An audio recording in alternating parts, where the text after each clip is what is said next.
All right, Brainiac, Mr. Brain. As you guys know, Man of Tomorrow is quickly approaching, and there's been some hesitancy in the DCU. Not gonna lie, some people and even myself for a little bit was getting, I don't want to say worrisome, but was starting to feel things tremble with the end of Peacemaker season 2. While I still liked it overall, the finale I felt was a little weak, and even the reveal about where things are headed, this Salvation Land, I was like, it's okay, kind of a cool idea putting a bunch of villains on a planet.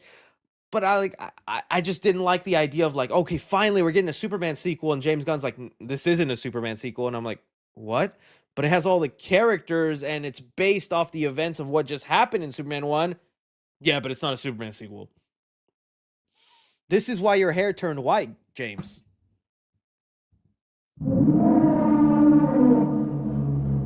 And that's where we fight. Me and Jimmy Gunn, we just go at it.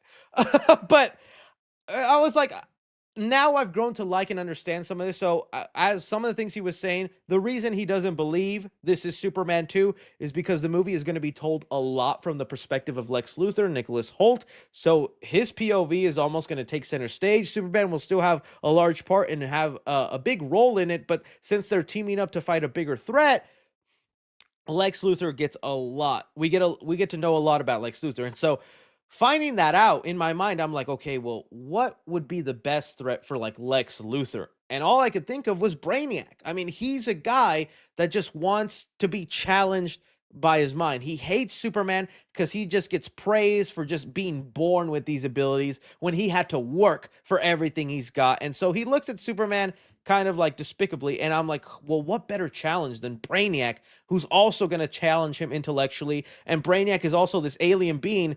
Two things Lex Luthor hates is just aliens with these gifted abilities and someone challenging his mind. And so that's the only way I would see it. And now the Wrap has reported that Brainiac will be the villain. Now, I'm not going to say this is like 1,000% confirmed, but the Wrap is actually a credible website. They've gotten a lot of things right. These aren't like, one of those movie websites where like, oh, no, they're up there with, I think, Variety and Deadline, but they're just not as notably known from time to time. But I do consider this now basically a fact because, like I said, more reputable website, and they're saying here that Brainiac is going to be the villain, and that got my hype back in there, got me excited because that's really the only way. I know some people were saying like Mongol, but I'm like, Mongol would be a better threat for just Superman because it would literally just be kind of another big, strong, authoritarian bad guy, and maybe he'd have an army, but I don't see how Lex Luthor could have much of a play. Like Lex Luthor can challenge Brainiac's mind, but Brainiac can probably build all these robots or maybe other alien things, or then that's where Superman comes in to do the punching, but Lex then having to step up intellectually. So I like this. I'm happy with this. If this is actually the case, now it's up to who are they going to cast as Brainiac. Let's see here. There was a report going around that there were a couple of actors already tested for the role. There was a couple there. I'm trying to see if the post where it has all of them. Well, here's some of the ones. So one of them said Class Bang, which sorry, I've never heard of my guy, but he's someone that's been tested. Again, Class Bang, and then just Class Man. Let me see Brainiac.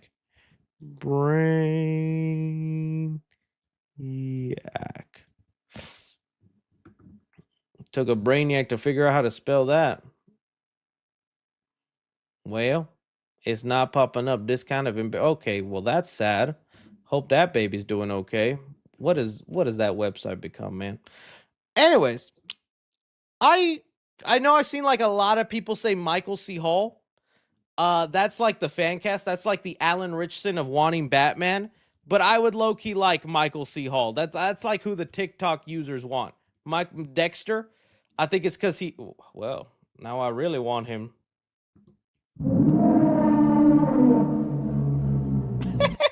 uh, I could see that. Mike, I'm curious because we heard a report that it might be Brainiac because whoever they're testing for or auditioning are telling the actors ahead of time, hey, there's going to be a lot of prosthetic work, a lot of makeup involved. So it's not going to be a case where like it's a fully CGI looking alien, and someone's just gonna come in to lend their voice. Almost like Ultron with James Spader, right? Ultron was a entirely CGI robot, and James Spader would just come in and do the voice. Maybe he did some mocap for it, but even then, it feels like they want to almost go the route of like Apocalypse, which, man, they better do a better job than they did in Apocalypse. Because Oscar Isaac, man, like in some angles it looked cool, in other angles I was just highly disappointed. But it feels like they would go kind of a route like this with Brainiac, where they put him under a lot of makeup. And you know what? If they can make it look cool, I'd be fine. Heck, when I was doing my research for it, I even liked the way Brainiac looked in the show Krypton. There was a show called Krypton where Brainiac was a character in it. And honestly, for, you know, a CW or whatever show, I think it was a Sci-Fi channel. There's also what's his name? The character Jason Momoa is playing, Lobo, was also in there. Honestly, I don't think the design is all that bad. Put a little movie magic, a little higher budget. That's not a bad design, if I'm being honest with you. Honestly, in some lighting, I feel like that's on it kind of rips. That kind of works. What did the Injustice Brainiac look like? Because I know that's another design people were like, he's got to look like that. Brainiac Injustice. Oh yeah, that was a pretty gnarly look. That was about the same as the Krypton look a little bit. Honestly, I like the Krypton look a little better. Guy just looks painted green with a bunch of Power Ranger suit stuff on him. Interesting, interesting. So yeah, I'm curious what that design will look like, how they'll play it out. But Brainiac as the villain, it was the number 1 choice I wanted. Now this also makes us wonder then, is the planet that Peacemaker ended up on, that we know is now part of whatchamacallit, Salvation Run, or is this world then somehow owned or operated by Brainiac? And then that's what gets him alerted to come over. Because that was like the idea in the comics. It was a battleground or a testing ground for Darkseid, but James Gunn already said not going to be doing Darkseid. Darkseid right now isn't currently in our plans. We're going to wait for that. So this could be a place maybe Brainiac uses. Maybe he like does experiments. Maybe the creatures that we were hearing on there are, you know, experiments made up by Brainiac, and then this leads him into that. But that would also then mean Brainiac comes from a different universe, because James Gunn has also admitted that this planet is not in our galaxy. He said it's not a place where you can get on a ship and travel to. This is an entirely different dimension.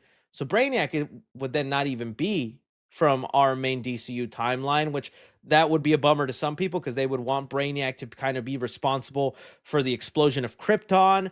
Although James Gunn has already said that he's not going back on on Kal-El's parents being bad.